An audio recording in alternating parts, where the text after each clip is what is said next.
Hello everyone, and welcome back to my YouTube channel. In today's video, I'll be showing you how to make this super easy crochet cat eared beanie.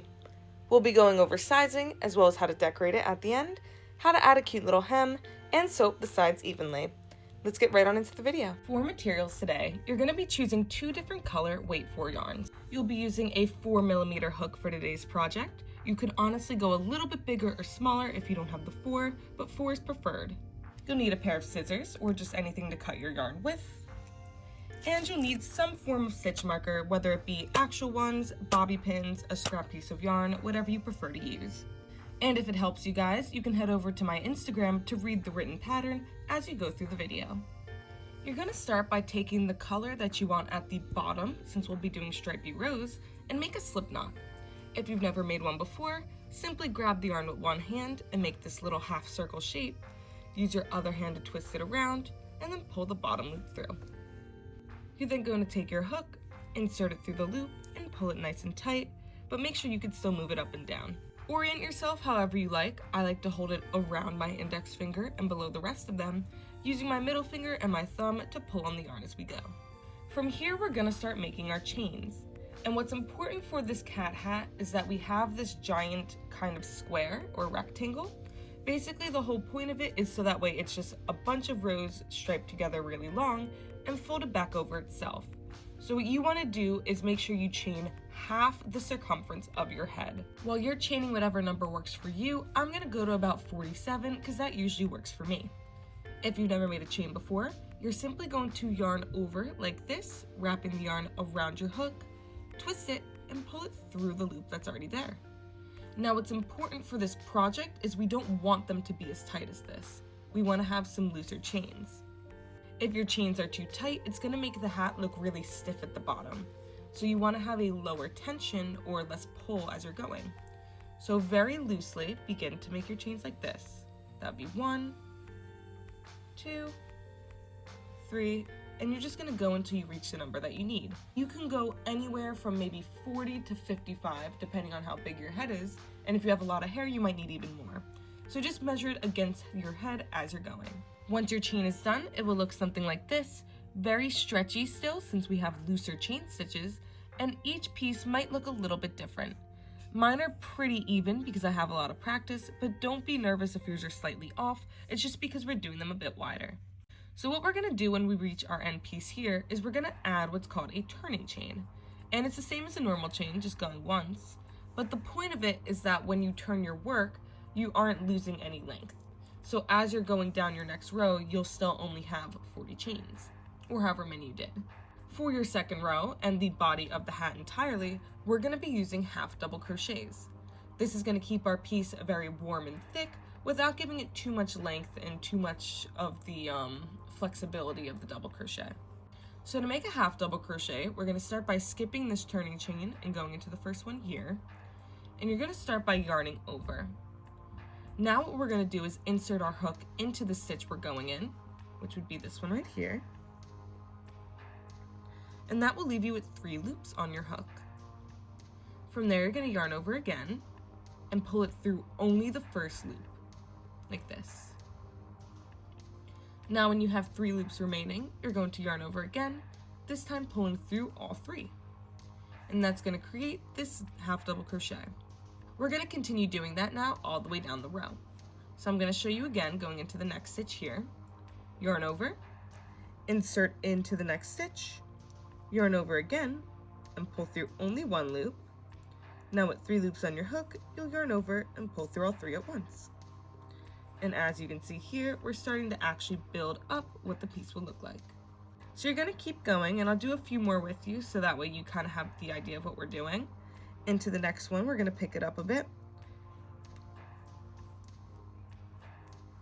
And they'll start moving faster as you go down. The main point here is that as you go down your row, you want to have the same amount of half double crochets as you had chains in the row. So where I ended at 40, I'm going to have 40 half double crochets. You're going to be at that same number depending on what you're doing. A question I sometimes get is about putting the last stitch into here. My 40th stitch will be right into this piece before we made the slip knot.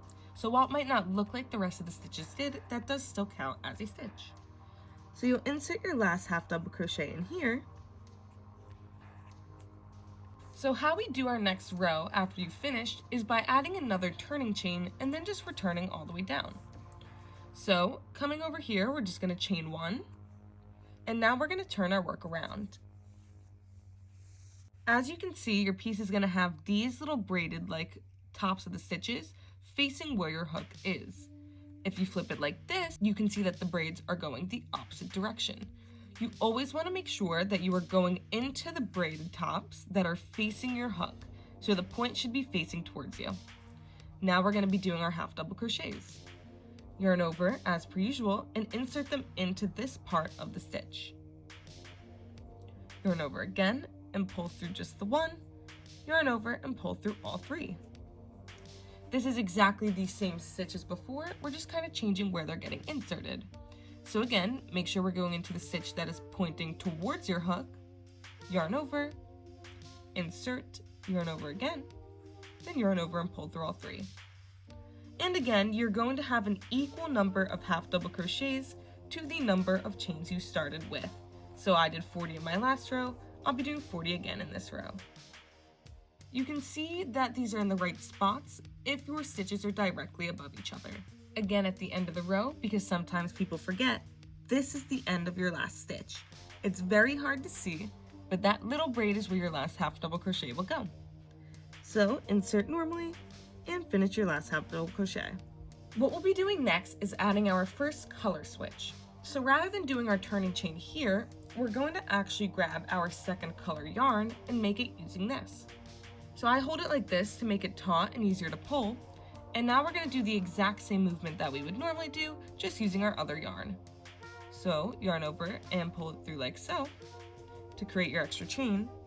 And then using whatever your first color yarn was, I'm going to pull nice and tight to lock the new color in place and then turn my work over. Your yarn might get tangled as you're going, so it's best, if possible, to take your yarn balls or your skeins of yarn and just move them around so that way we know they're in the right spots. Now nothing is going to be wrapped over itself and it'll be easier to return the colors when we come back. Now that we have made our color switch, we're going to want to tuck in this new color as we go. So hold it flat with your thumb before you start half double crocheting and then use your new color to begin into the next stitch. So we'll half double crochet normally, going through and making sure we go around that little yarn tail. Continue your half double crochet the way you normally make it, and that is your first one. You're going to continue down the row, making sure that you tuck in the yarn tail. And just because we have switched colors does not mean we're switching anything else. We are still going to be doing 40 half double crochets all the way down, and as you can see, the tail is now totally tucked into the piece. So you're just going to begin to go all the way down your row. Nothing changes, you're just doing half double crochets with a new color. Once you are back here, remember that this last one is still a stitch and we don't want to skip it. So make sure that you gently insert your hook and place your last half double crochet. As you can see, we now have a nice long row of our new color. We used to want to do rows of 2, so we'll be doing our turning chain as per usual, flipping our piece over, and again, making sure that we don't end up tangling the yarn. Once you're back to here, you're just going to continue doing your half double crochets all the way down the row until you get back to the other side.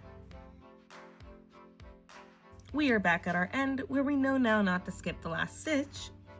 So I'll be placing my last half double crochet here. And now that we have 2 rows done, we want to start going back to our light blue. So this time, since we don't have to reconnect anything, we're just going to pull the dark blue out of the way, or whatever color you used, and just make our next chain using the light blue. What's very important here, because we are going to be sewing this end down later, is that we don't pull very tight on the chains anymore. If you pull too tight, it's going to end up smushing the rows, so you want to leave this piece nice and loose and then turn your work over. Make sure you don't tangle up your yarn, and then from here, you're just going to repeat every step we just did, half double crocheting all the way down your row. Now that you know the main steps, you're going to continue repeating these rows until you reach the height that you want for your hat. You'll be doing rows of 2 for both color, and until you reach that top, basically the middle part of the hat, you're just going to repeat these steps. Everything should be nice and easy, but if you have any comments on how to get to that point specifically, just let me know down below. If not, I'll meet you back here in a second. As you guys can see here, the height for my hat is totally done. This ends up being 8 total stripes, or 16 total rows. So that being said, since we need to be able to flip it over, that means I'm going to need a total of 16 stripes, or 32 rows. However, I also want to be able to fold up a little hem, so it'll fold over like this, which means we'll need to add 2 more stripes to both sides or 4 more rows per side. So in total, that means that we are going to have 10 stripes per side, which is 20 total stripes and 40 total rows. So what we're going to do first is use some stitch markers so we can keep track of where we are. I know that these 2 bottom rows here are going to be for the bottom hem, so I'm just going to quickly add these to either side. Once I finish my next 2 stripes up here, so I can have the 10 total, I'm going to put 2 more so we know where the top is. So let's quickly do that and then I'll meet you back. So I now have the rows for my hem at the bottom as well as the height rows above it. What we need to do now is make sure that we have an odd number, so we need an extra piece up here that will be able to fold in half so all the colors line up. If we were to just do 10 more rows straight across, then each piece that is dark blue here would line up with a light blue piece on the other side, which we don't want. So what we're going to do here is add 2 more stitch markers so that we remember that this is the top of the 10th row. And now we're going to add 1 more row of whatever your first color was, so for me it was light blue, and then I'll meet you back here so we can start doing the other side. Once you finish this row, you're just going to add your stitch markers to the corners once again, that way you remember where you are. And from here, you'll now have a row to fold over on top, and you can begin to make your 10 more stripes all the way down. There's nothing different about them. Make sure you are doing the same amount in every row, and I will meet you back here once you finished it. As you guys can see here, my piece is now done, at least the length of it is. So we're going to start the next part by flipping it in half and making sure that all of our stitch markers line up with one another. So this is our top row up here, and then our bottom one should be touching like this. What we want to do next is sew up the sides using our hook, so that way everything is nice and secure so we can start flipping things over. So we're going to just start here where we left off, taking our hook like this, and making sure that it is flipped so that our stitches are going to be on the right side moving left. How we connect this is just by using simple slip stitches and switching back and forth from the different colors. So I'm going to zoom you back in. And from here, we're just going to make 1 chain first and foremost. Now, since each of our stripes are 2 rows long, we're going to be doing 2 slip stitches per stripe. So start by just inserting your hook anywhere towards the outside part here of the row you're already on, and then into the back stitch as well. So on the back panel, make sure we go in like this.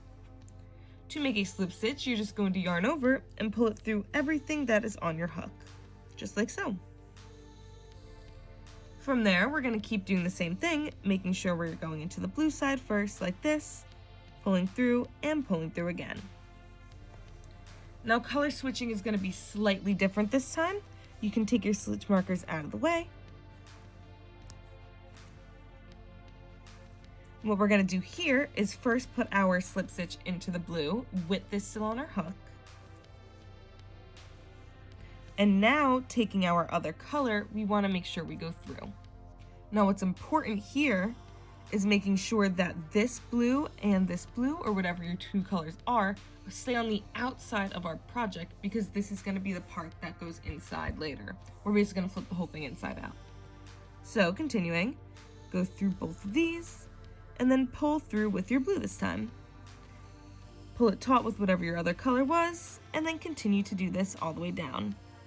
So through the blues first, then switch it up, go through your light blue, or again, whatever color you're using, and just simply keep slip stitching all the way down the row, making sure to match up your colors. And also, as you make your way down, don't just blindly stick your hook through. You really want to make sure that you're looking at both sides, just in case, so that you don't go through the wrong color. Once you're here at the very end, you're going to first chain one with whatever this color was, so your second color, and you're going to want to cut this piece of yarn. Make sure you're only doing it to your second color.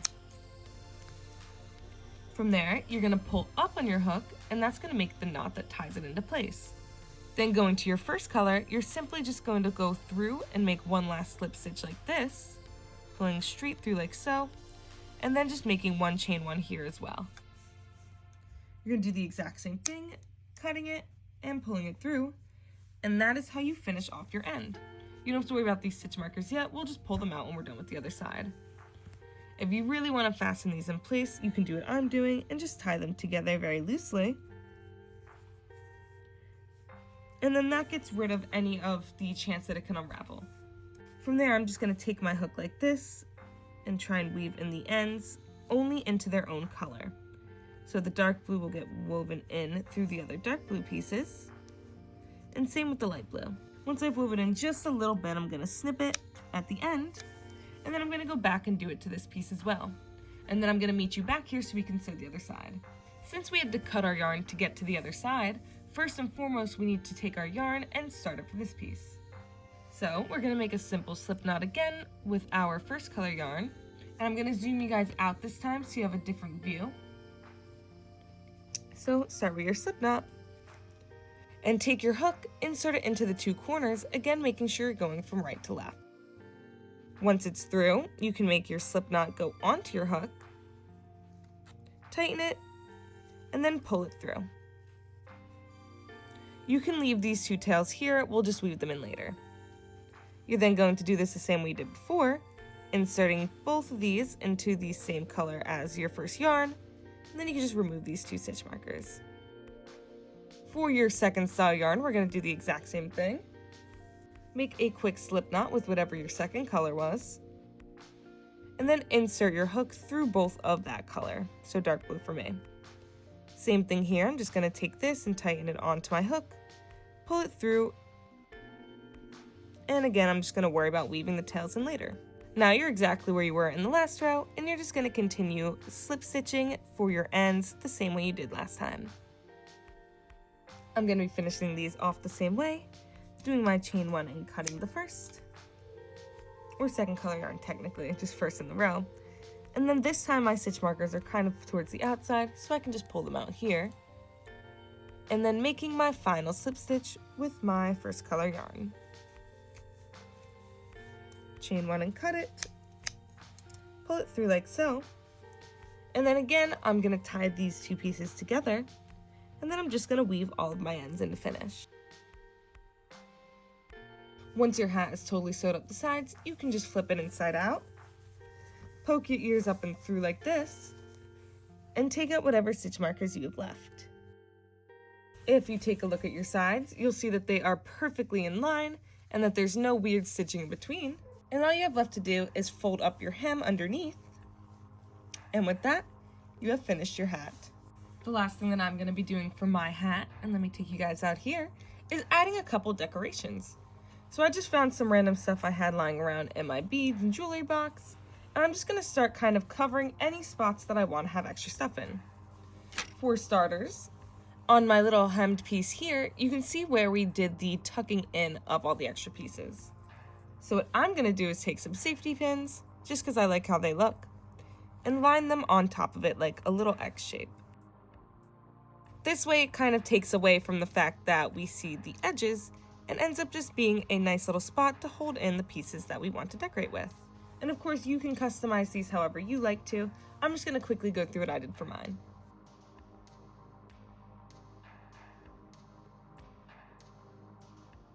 Thank you so much for watching today's video.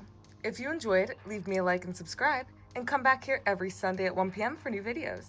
All my socials up in the left-hand corner, you can see things I'm working on, request new things, and always send me anything you need for help. I'm always available, and I will see you all next week. Bye-bye!